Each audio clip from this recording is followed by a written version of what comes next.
Welcome back to another RV Adventures Await video. Today we're switching out our 6-gallon water heater for a Furrion tankless water heater. We're excited to have endless hot water, be able to take showers in the RV all the time with all 5 of us and not running out of hot water.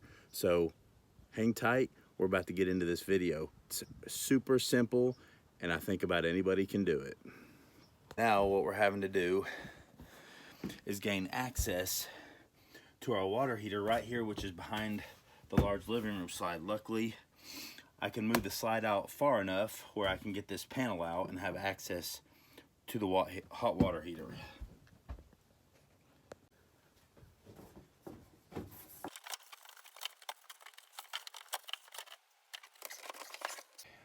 We'll come up with something better than this piece of Luan that's original. We'll do something nice down there after we're all done. All right.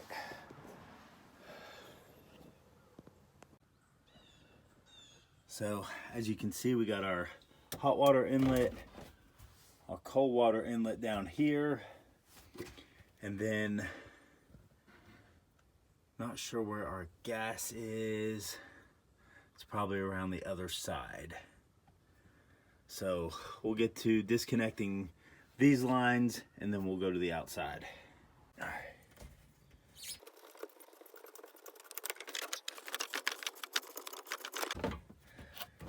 All right. That was easy enough. Now we got to figure out where our power is coming in for this. Which it looks like it all runs off of these over here. We've got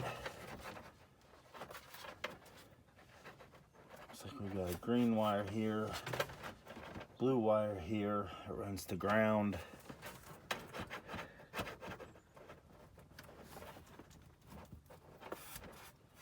So we've got looks like off the heater, water heater, we've got blue, green, and red.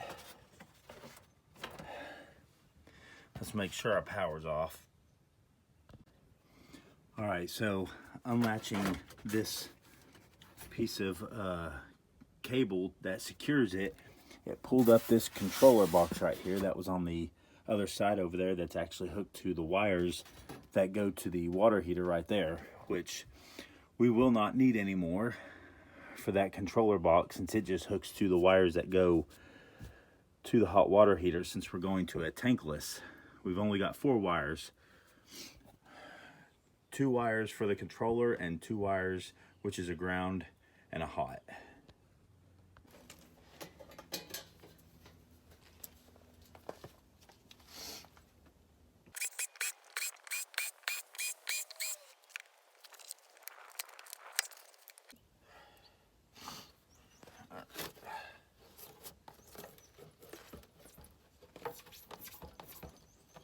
Aha, that's why it won't come out. We've got 2 screws under this trim.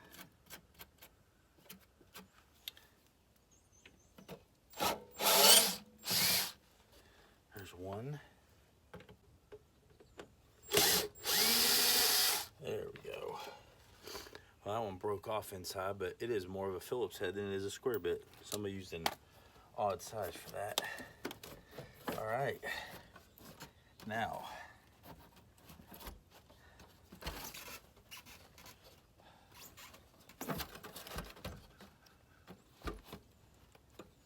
our anode rod that we replaced last year. That's why it doesn't look terribly bad.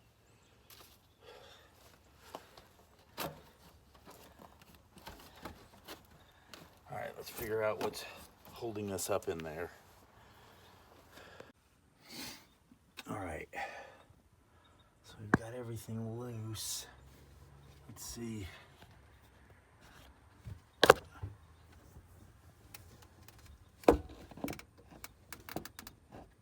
Maybe that line right there that runs, we'll have to see about that.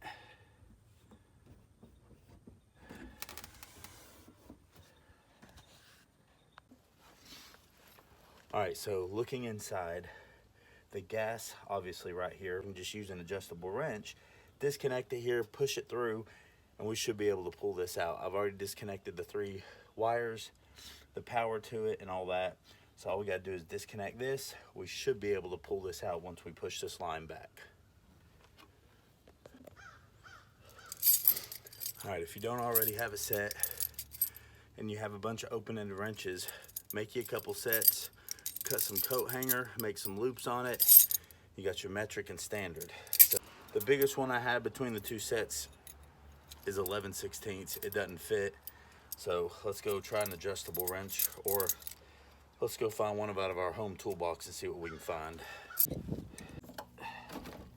There we go.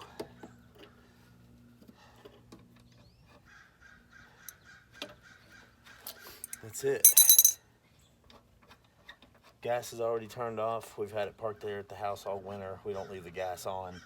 So something else you're gonna wanna do, let's get all this goop. And there's a gasket back here that I saw when I took a picture of it. So you wanna scoot back. There we go. We just push that back. Now,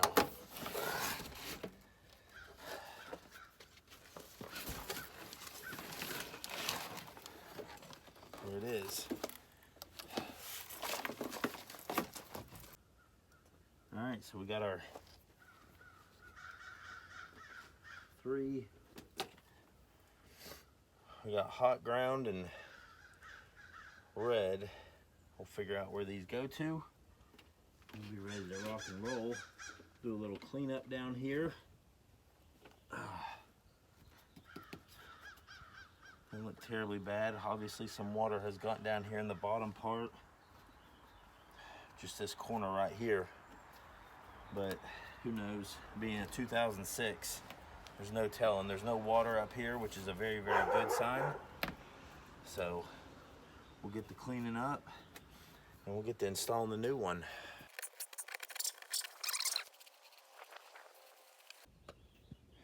All right, there you have it. So we've got the, I ordered a brand new door and casing for it, obviously, because this is a 2006 and that was an old door and old casing that probably wouldn't fit. So after I got my butyl tape and this put in, this bar here is actually like a spreader. So I didn't have this stretched out. Apparently when I bought this used, the tankless water heater. So when they removed it, I guess the box was a little bit squished in. So when I put this in, I realized I had to pull this side out because the screws weren't going in. So I pulled this out. This fit in there nice and tight to keep it separated.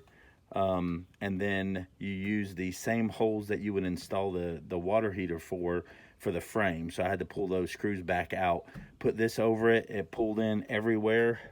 Super nice. Butyl tapes behind it, and then we'll put a small bead all the way around it to keep any water from getting back there. And then here's the door. Just slides over those 2 little pegs on the bottom there. See if I can do this one-handed. There we go. And then you put it right up here just like the other door. And you pull that over spring-loaded. And that's it. Now we got to go inside and do some wiring.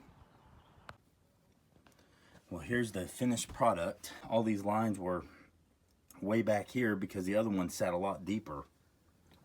So now we got some 1/2-inch female to 1/2-inch female fittings that go on the water inlet and also on the hot water. And we've got a bunch of elbows that connect everything up right there, along with this piece over here. Wasn't necessarily part of it right there, but it was stretched way out because the bottom down here was stretched way out. I'm not sure why it was done like that in years past. So I went ahead and cut that short and put a couple elbows in there and did that. So now we're all done with that. Now we just got to get our controller wired up, which we have right here. So now we got to get this thing mounted and wired up, and we will test it out. So in my initial video, I didn't show the wiring, but there's 2 wires that come for your Furrion water heater. One's ground, one's neutral. The other 2 are for the controller. I originally had the wiring incorrect. Let me show you the correct way I wired mine in case anybody runs across the same color wiring. Obviously, it's probably better to test it with 12 volt a meter. I didn't do that because I was only worried about 3 wires. I already knew one of them was ground from looking up online. The green was ground, so I already knew that was going to go to the black wire. But I had the neutral wire, so I had to figure out which one that was. So looking back in here, don't mind all this wire here because I have to cut it short and mount the controller. So if you look back here, I've got the black wire from the Furrion goes to the red, which is the hot. And then I've got the white wire here. And it actually goes to my other white, to my RV right there. And then you'll have, if you have a 3 wire, you'll have a third that's just capped off. And it is right here. It's just running with all the other wires that are up there, and it comes down and I just have it capped off. So that's the wiring. On mine it goes from black on the Furrion to red on my camper, and then it goes from white on the Furrion to white on my camper. And this is a 2006 Forest River Sandpiper 5th wheel. So other than that, you can see the yellow line down there. That's an upgraded line I got. It's actually a 1/2 inch line, and it runs from the iron line under the RV straight in from there. It's a 3-foot line. Now, let me explain. This install was fairly simple.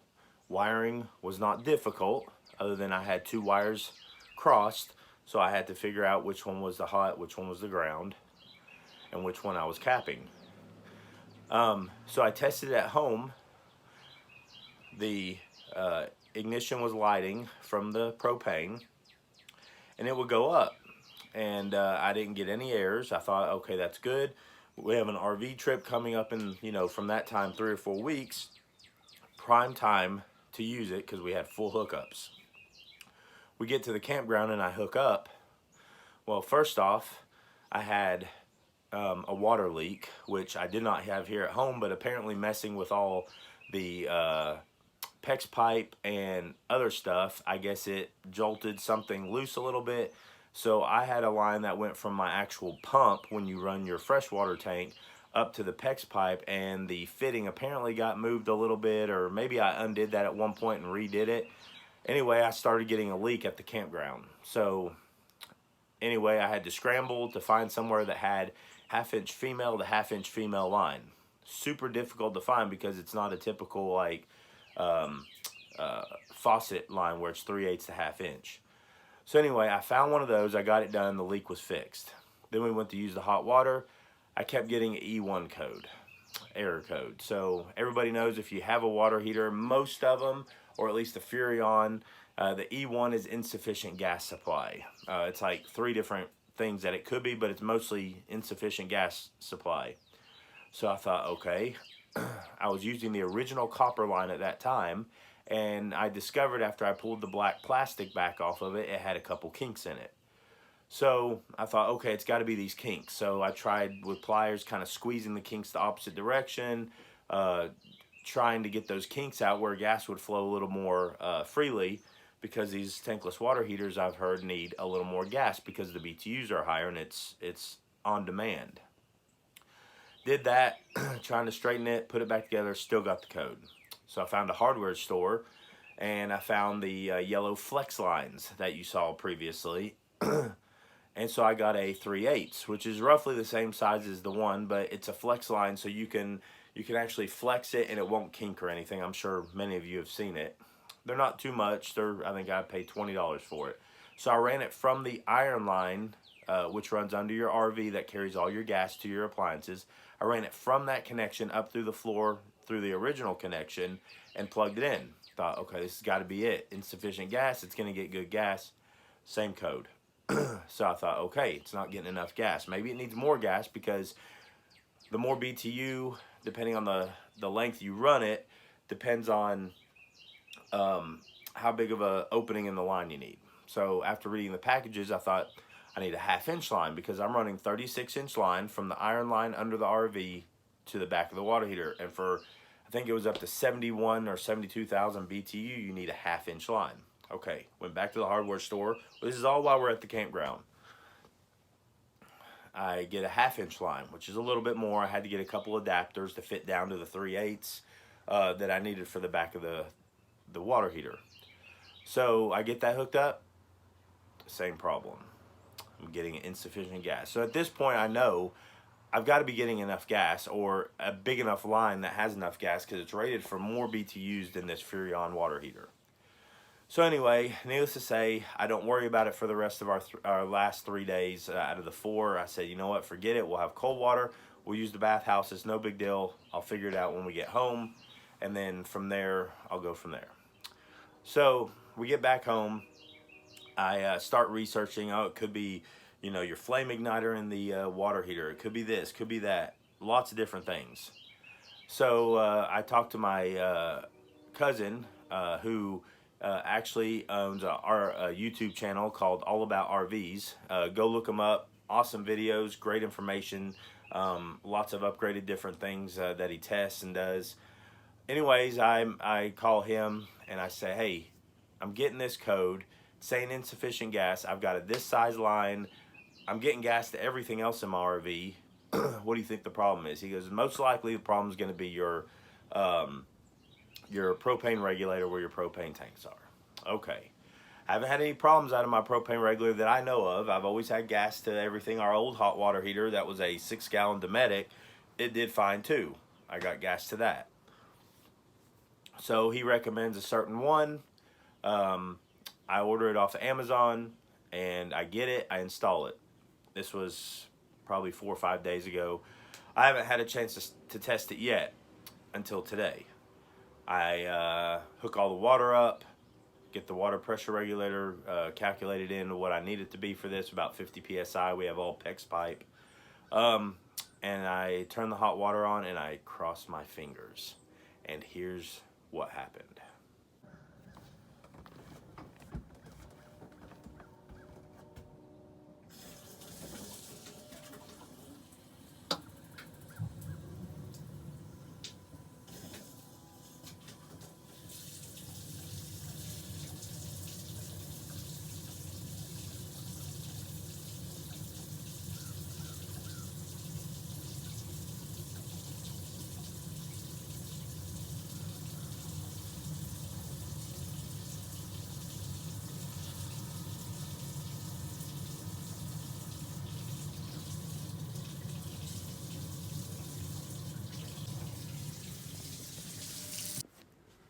As you can see, it solved the problem. I'm not getting an E1 error code. So apparently the whole time that basically the issue occurred was the fact that my propane regulator was probably operating under the amount needed for the amount of propane it needed to put out for the Furrion tankless water heater. So all in all, I put out some money for some gas lines, 20, 30 bucks, some fittings, and then ended up being the propane regulator, which ended up costing me, I think it was around 40 bucks online on Amazon. I'll try and link that in the description below in case anybody's interested or has been having this issue or comes across this issue in the future. But that ended up being all it was. The propane regulator was operating under the numbers that it needed for the tankless water heater. So all in all, it is finally fixed. It's finally in. I hope this helps some of y'all. If you have any questions, comment down below. I'll answer them as I get them. I'm usually pretty good about that. But otherwise, if you get a tankless water heater, enjoy it. All the videos I've watched on Furrion tankless water heaters in general, nobody ever seemed to have the problem, apparently, of the propane regulator, or at least they didn't put it in their video. So it stumps you when you come across this problem and you're like, I've looked at all these videos, nobody has seemed to upgrade their line, nobody seemed to have changed out their propane regulator, nobody apparently seems to have these problems. So I want to bring that to light. You know, the propane line that I replaced, because our other one was like too long because it came out the front, this one comes out the back, so it was like swooping across the compartment area where the water heater was, and it caused kinks. Anyway, the line is pretty inexpensive. I think on the shelf at some of the hardware stores are like 20 bucks. If you buy the one in the package, which was a 1/2 inch upgraded one, up to 71,000 BTU, 36 inches long, which is pretty much what I needed, maybe a little shorter, but it was about $30 or $33, something like that. And the propane regulator is 40. So I mean, so all in all, let's say you have an extra 100 bucks wrapped up into it just to upgrade your propane regulator and your line, and it looks all nice and neat instead of that old line that came off of it that had kinks in it and it was just ugly looking. So anyways, I hope this video helps you guys. If you hit that subscribe button, I'll have other videos in the future probably. Otherwise, just hit a thumbs up, just like it, and I hope this can help somebody out. We'll see you later, guys. Have a good one.